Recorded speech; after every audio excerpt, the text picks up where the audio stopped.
এবার খুলনায় এনসিপির সহযোগী সংগঠনের নেতা মোতালেবের মাথা লক্ষ্য করে গুলি, কানে লাগায় অল্পের জন্য প্রাণে রক্ষা পেয়েছেন তিনি। রোববার রাতে সোনাডাঙ্গা এলাকায় ভাড়া বাসায় মোতালেব সহ বেশ কয়েকজন যান। পরে নিজেদের মধ্যে বিবাদের জেরে তাকে গুলি করা হয় বলে জানিয়েছে পুলিশ।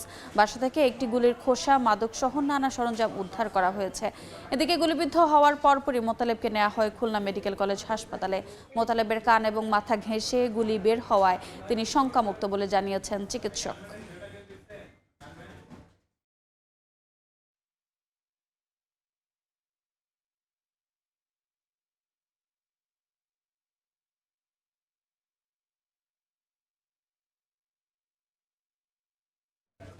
এই মুহূর্তে খুলনার সোনাডাঙ্গায় আছেন, ঘটনাস্থলে আছেন সহকর্মী তানজিম আহমেদ। সরাসরি যাচ্ছি তার কাছে। তানজিম, জাতীয় নাগরিক পার্টির সহযোগী সংগঠন শ্রমিক শক্তির খুলনা বিভাগীয় কমিটির যিনি আহ্বায়ক মোতালেব শিকদার গুলিবিদ্ধ হওয়ার ঘটনাস্থল সম্পর্কিত যে সংবাদ আমরা দুপুর 2টার বুলেটিনে জানিয়েছিলাম, সেই তথ্য সঠিক নয় বলে জানিয়েছে খুলনা মেট্রোপলিটন পুলিশ। তারা বলছেন যে যিনি গুলিবিদ্ধ হন তিনি আসলে কোনো চায়ের দোকানে বা সড়কের পাশে গুলিবিদ্ধ হননি। তিনি এই সোনাডাঙ্গা এলাকার মধ্যে যে একটি ভাড়া বাড়িতে, সেই ভাড়া বাসাতে তিনি গুলিবিদ্ধ হয়েছেন। মুক্তা হাউস নামে সেই বাসাটি আমরা এখন দেখানোর চেষ্টা করছি। মুক্তা, এই যে বাসাটি আসলে এখানে একটি ক্রাইম সিন ঘোষণা করেছে পুলিশের পক্ষ থেকে, এবং এই জায়গাটিতে পুলিশ বলছে আমাদেরকে রাতের কোনো একটি সময় এবং সিসি ফুটেজ পর্যালোচনা করে তারা জেনেছেন রাতে সহযোগী 2-3 জন সহযোগী সহ মোতালেব এই এখানে আসেন এবং এখানে তারা রাতভর ছিলেন। এর এক পর্যায়ে নিজেদের মধ্যে অন্তকন্দলের কোনো এক সময় হয়তো তাকে গুলি করা হয় বলে খুলনা মেট্রোপলিটন পুলিশের পক্ষ থেকে আমাদেরকে জানানো হয়েছে। এবং যে ক্রাইম সিন জায়গাটি ঘোষণা করেছে সেখানে তারা বলছেন বিদেশি মদের বোতল সহ ইয়াবা সেবনের যে আলামত সেটি তারা পেয়েছেন, সেই সব বিষয়গুলো জব্দ করা হয়েছে। এবং এই যে স্পট, যে জায়গা, সেখানে তারা বিভিন্ন যে রক্তের দাগ সহ বিভিন্ন আলামত পেয়েছেন।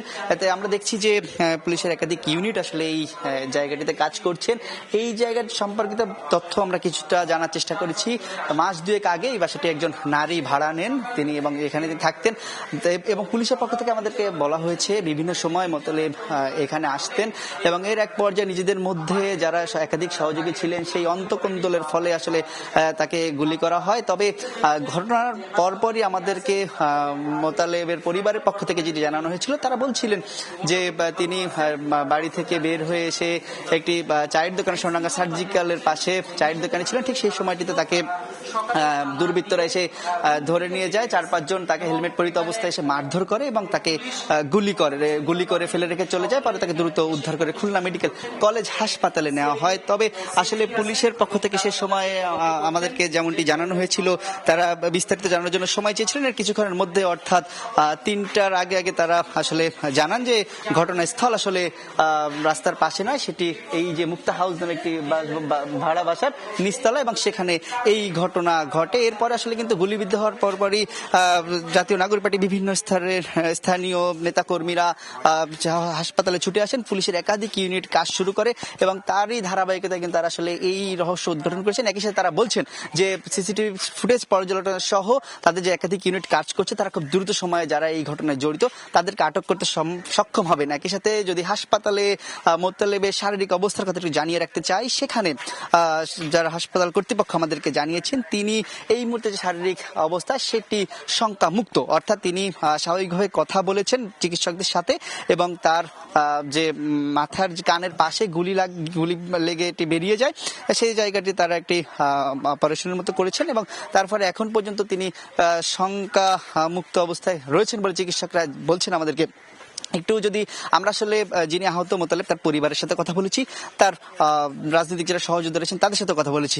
মোতালেবের যে মা আমাদেরকে যেমনটি জানিয়েছিলেন, রাতে আসলে তিনি বাসায় ফেরেননি এবং তাকে যখন ফোন দিয়েছিলেন মুঠোফোনে, তখন তিনি জানিয়েছিলেন তিনি খুলনা মেডিকেলে কোনো একজন রোগীকে দেখতে যাচ্ছেন। পরে সকালে আসলে তারা মুঠোফোনের মাধ্যমে জানতে পারেন মোতালেবকে গুলিবিদ্ধ অবস্থায় উদ্ধার করে হাসপাতালে নিয়ে যাওয়া হয়েছে। এবং তারা কিন্তু এই যে ঘটনা, যে কারণেই আসলে গুলির ঘটনা ঘটুক এবং যে কারণেই তাকে আহত করা হোক, সেই বিষয়টি পূর্ণাঙ্গ তদন্ত তারা চেয়েছেন এবং সঠিক তদন্তের মাধ্যমে যারা জড়িত তাদের সুষ্ঠু বিচার দাবি করেছেন স্থানীয় সহ তার পরিবারের সদস্যরা। তো খুলনায় মোতালেব শিকদার যে গুলিবিদ্ধ হওয়ার খবর এবং সর্বশেষ যে তথ্য আমার কাছে এই ছিল। সরাসরি যুক্ত ছিলাম খুলনার সোনাডাঙ্গায়।